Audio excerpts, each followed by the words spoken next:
Archie Slaymaker, International Boxing News, and I'm joined by Dmitriy Salita. Dmitry, how are we today?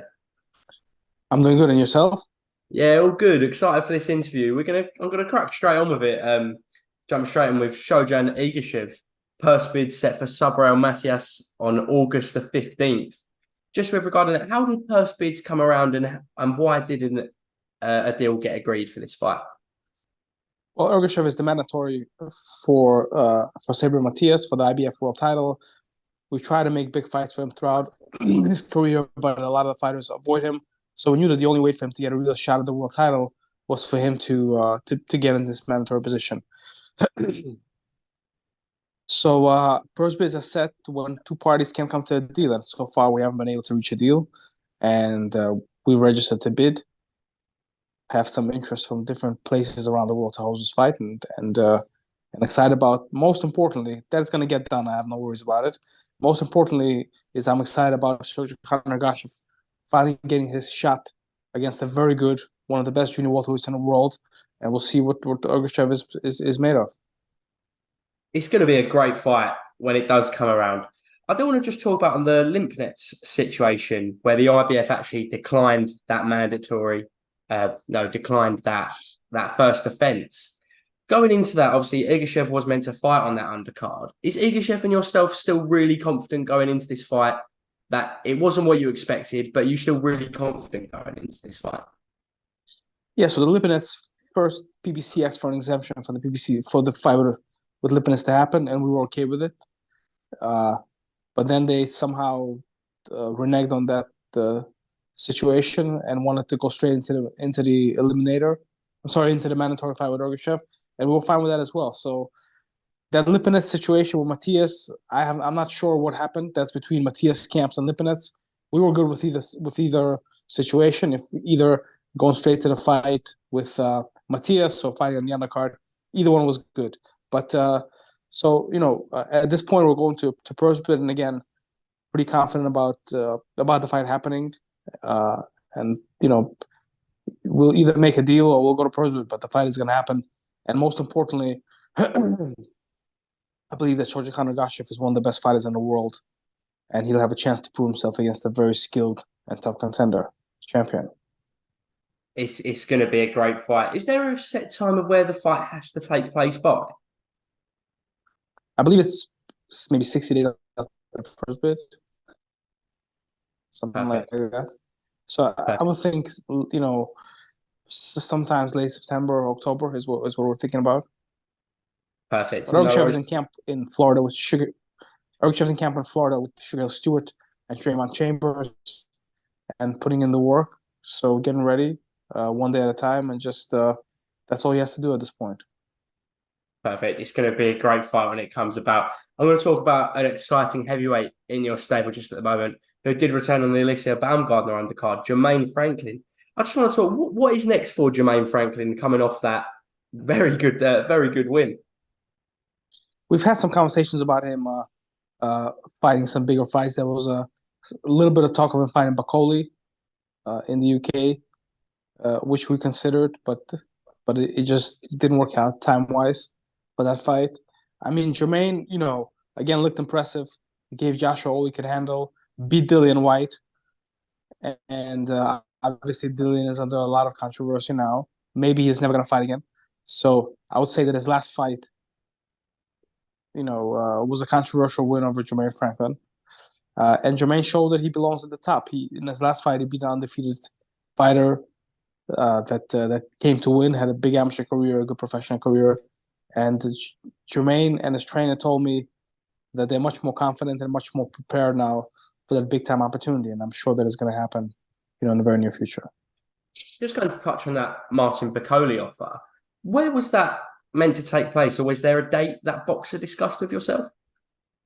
It was early September, but it didn't materialize. But yeah, we had some very kind of lukewarm, very basic discussions. But from our point of view, Jermaine just had 3 fights in a 6-month period. He needs a little break. He needs to enjoy the summer. Wants to hang out with his family and his kids. So he'll be back sometime before the end of the year, I believe. That's that's very understandable, and the fights he has been involved in have been very entertaining ones and good ones of that, and he has shown that he is at the very top level. Another person in your stable, Claressa Shields, very very big star. Claressa Shields, obviously, there's all the talk about her fighting Keith Thurman in a charity match. All the talk was going on, but in the actual news, we have just found out today that Claressa Shields has just signed a new PFL deal. How will that impact Claressa's boxing career moving forward into this year and next year? It won't affect it. I mean, she's been with the PFL for the last 3 years, so this is just same. Really, it's newsworthy just because of the paper that they signed. But in terms of the everyday life and every day as it relates to boxing, it'll remain the same. And as we've seen, she's been able to participate in boxing quite consistently and perform at the highest level and be the best. So this will just make sure that Claressa stays in shape throughout the whole year, and she'll just work on different combat sports skills. And I really believe that as an athlete, it really benefits her. Certainly benefits her brand and her growth. And good things will happen for Claressa. There's a lot of exciting things happening around that division. So I believe Claressa will participate in some big fights coming up soon. Do you believe Claressa will be out before the year is out? We'd like to. We've having some discussions with different folks about her next fight. Not sure where it's gonna be yet, but whenever Claressa fights, it's new, it's exciting, and it's historic, and that'll be the same thing for the next one as well. That is true. What I do want to touch about in and around that division is Savannah Marshall versus Shadesa Green. There's been a bit of back and forth with Shadesa and Claressa on Twitter over the past few days. I just want to get your thoughts on that and who you think would win between Savannah Marshall and Shadesa Green. Obviously, that is going to Perseverance on September the 1st.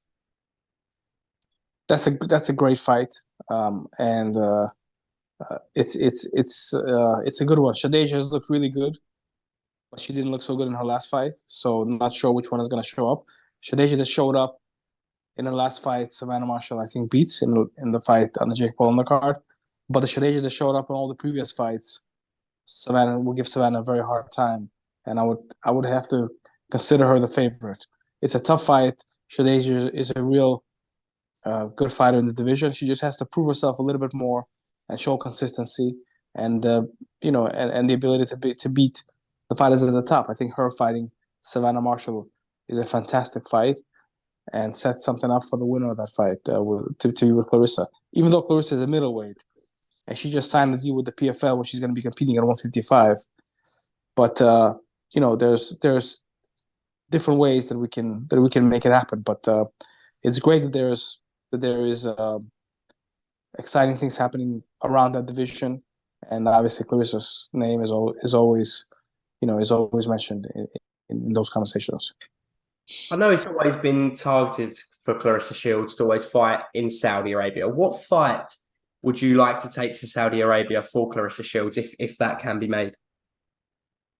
Yeah, so I talked about Claressa fighting in the Middle East and in Africa, and I do believe that Claressa fighting in those parts of the world, Saudi Arabia, would be so powerful and so meaningful.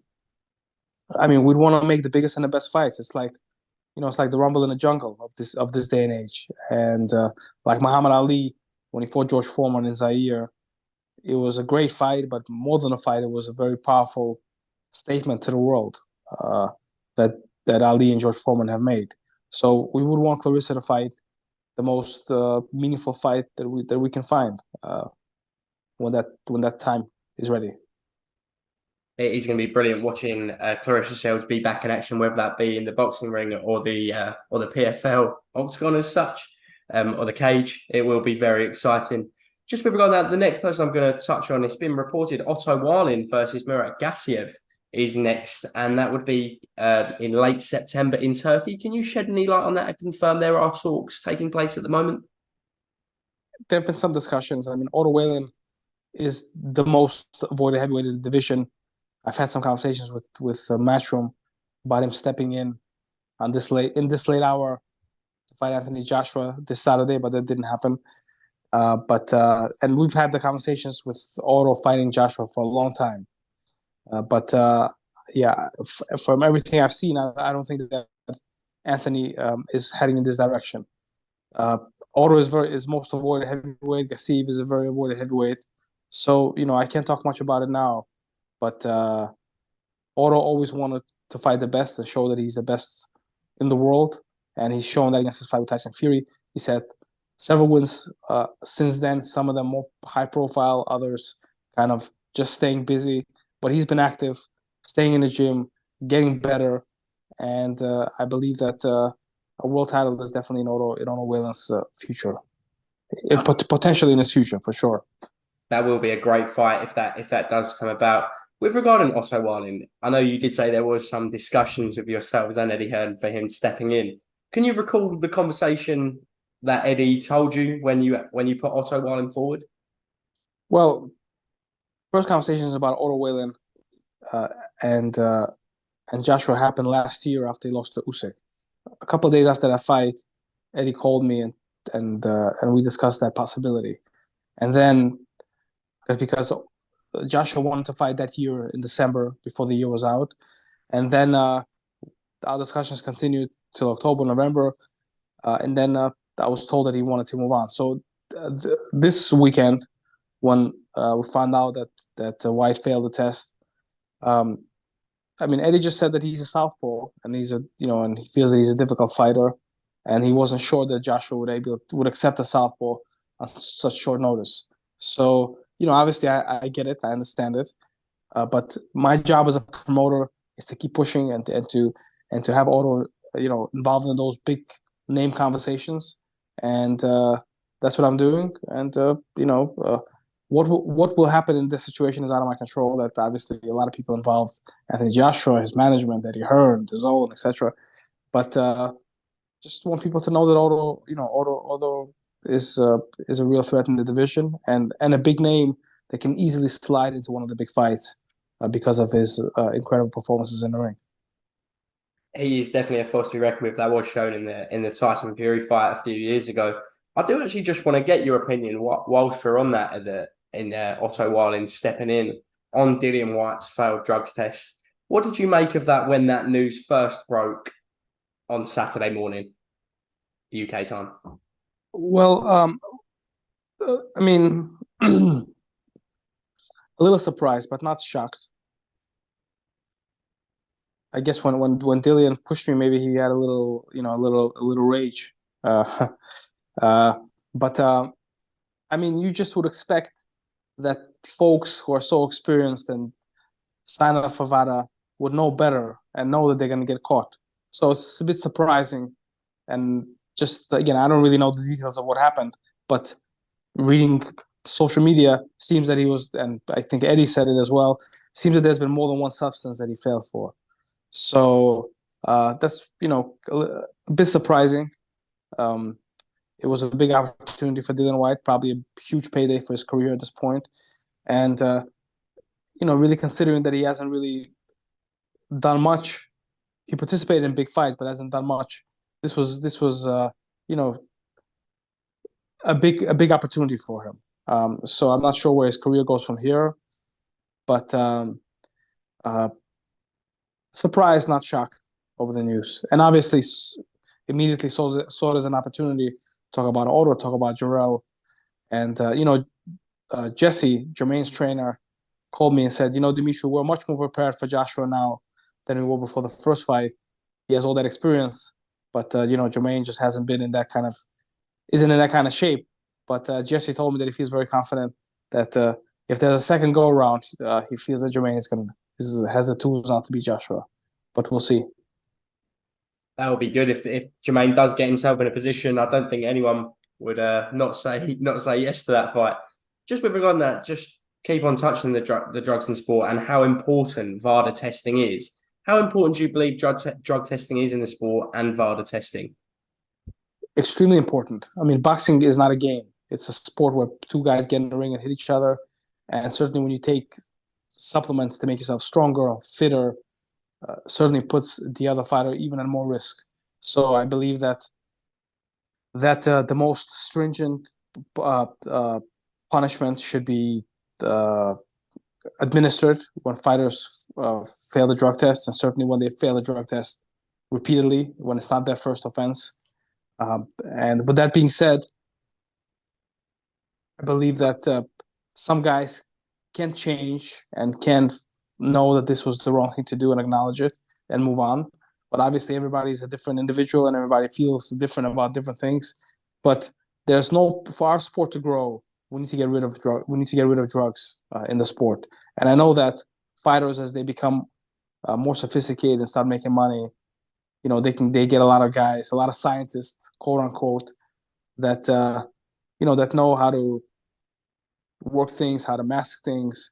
And Vada has been really incredible in catching, all this stuff, and it's really on top of the science of the sport to make sure that that's as clean as it could be. But I believe that all significant televised fights should be Vada tested so that we don't have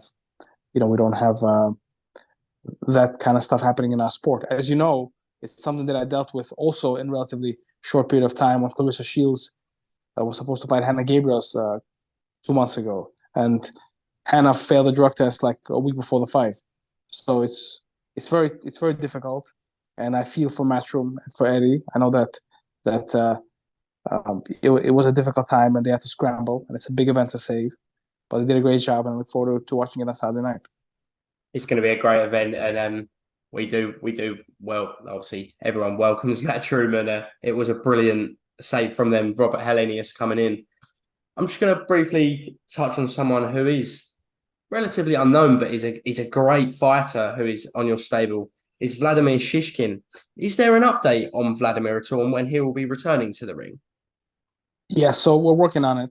He's the official number 2 contender in the IBF, and when he beat Jose Oscarigi on Showtime last year, the plan at that time was that Canelo was going to fight Bivol in a rematch at 175 pounds, and therefore vacate the super middleweight title. So he was going to fight William Skull for the vacant super middleweight title. Obviously, Canelo kept his super middleweight title. He's not fighting Charlo. So I believe that the IBF is going to order something for that belt after his fight on September 30th. And that's when we anticipate for Vladimir to fight William Skull for that vacant title. I think that'll be a great fight, and we do wish Vladimir Shishkin all the best with that, in the hopes that does get ordered. 2 fighters I'm going to talk about in your stable who did perform on the undercards of both Claressa and Alicia Baumgardner in Detroit. Joshua Pagan fought in Detroit. Just want to briefly touch on Joshua and how his career is progressing at the moment. He's very talented, and he's young, and he's very hungry, and he lives boxing. He's so dedicated to the sport. He's been to different training camps this year. He's worked with John David Jackson. Now he's working with Trayvon Chambers. He was in Jake Paul's training camp. And, you can just see improvement in his fight, in his fights, every fight. And if you can look at his record, he's only 8-0, but I believe he's fought 3 undefeated fighters in his short career. On June 30, he fought a guy that was 9-0. He knocked him out in an impressive way in the 3rd round. He's really coming along faster than I anticipated, and I really believe that the sky's the limit for him. As you know, we've had a significant initiative in reigniting big-time boxing in the city of Detroit and the state of Michigan. There's so much talent here, and Claressa obviously, is a historic figure, and she opened the door for the young fighters that are so talented, that all have world-class potential. Joseph Hicks, U.S. Olympic team captain, a lot of amateur fights, is ready to move on a fast pace of success. He fought Antonio Todd, who was a very experienced guy, big step up for him on June 3rd, and did a good job in defeating him. Kept him busy July 15th. He's ready for something significant towards the end of the year. Both of those guys are gone, and Hicks are going to fight September 8th in Detroit, another kind of stay busy fight. Yesterday, we had Deval Smith, who I'm very excited about. He's a middleweight from the Kronk Boxing Gym. Many are saying that he's the next Tommy Hearns. I mean, he knocked his opponent out in 259 of the 3rd round. He's a very exciting young middleweight, and I believe that he's going to run the division in the very near future. These days, boxing is international. There's not that many American born and bred and raised fighters that are like a world class. So when these guys develop and come up, it's great to see, and it's great for the networks, great for the fans. Detroit is a big sports town with all the major league teams here: NBA, baseball, football, now soccer, but with all that, it's been boxing that brought big time championships to the city of Detroit. And look, two of the best, most known trainers in the game, Shaquille Stewart and Trayvon Chambers. Shaquille obviously trains Tyson Fury. Third, Chambers is known as third, trains Jake Paul. Floyd Mayweather, one of the greatest fighters of all time. Claressa Shields, the greatest woman fighter of all time. Tommy Hearns, Hilmer Kenty, Michael Moore. I mean, look at all the greats, Joe Louis, Sugar Robinson, all the greats associated with the city of Detroit. So this is such a rich talent hub. And Ohio is like an hour away. So one of the great things that happens in Detroit a couple of times a week is the fighters from Ohio come to gyms in Detroit, and they do sparring and they box. And that sparring is so competitive and so great. And we want to establish a system where once a month, once every 6 weeks, these talented fighters can showcase their skills in competitive fights from the beginning to the championships of their careers. And I really believe that Detroit will be one of the hubs of professional boxing in the world, where we're taking those steps. And these three fighters that we just talked about are very significant in that rejuvenation of bringing big-time boxing back to the city of Detroit. Obviously, two huge shows in Detroit. We did touch on Alicia Baumgartner and Claressa Shields. Are you hoping, if Matchroom or anyone else does go back to that, you do hope to get your fighters on those cards? So boxing has to be inclusive. For the sport of boxing to grow, we, the promoters, have to work together. It's normal to have, sometimes you have disagreement, sometimes you don't see eye to eye on certain things. But overall, you have to be inclusive and have the vision of working together.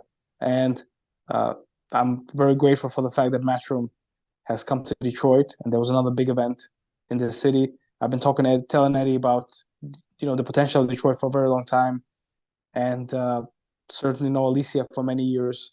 Great to see her flourish as she has. She's a very talented fighter and has a lot of flavor and brings a lot to the sport. And she also wants to fight the best, which is very important. So very excited about these great champions and the great events that are going to happen in Detroit going forward. Perfect. That was my last question, obviously, about your prospects, Dmitry, and we do look forward to all of your stable being back in the ring. But I will say thank you for your time today, and thank you for talking international box news as well, Dmitry. Very good. I got to tell you, this is a big fight week in London, and when I speak with you, I usually see you at the press conference. So I got a bit of that big fight excitement in London, speaking with you and doing this interview. But so hopefully next one will be in London. Perfect. Thank you. Thank you for that, Dmitry. Thanks, man. Thanks. Appreciate it.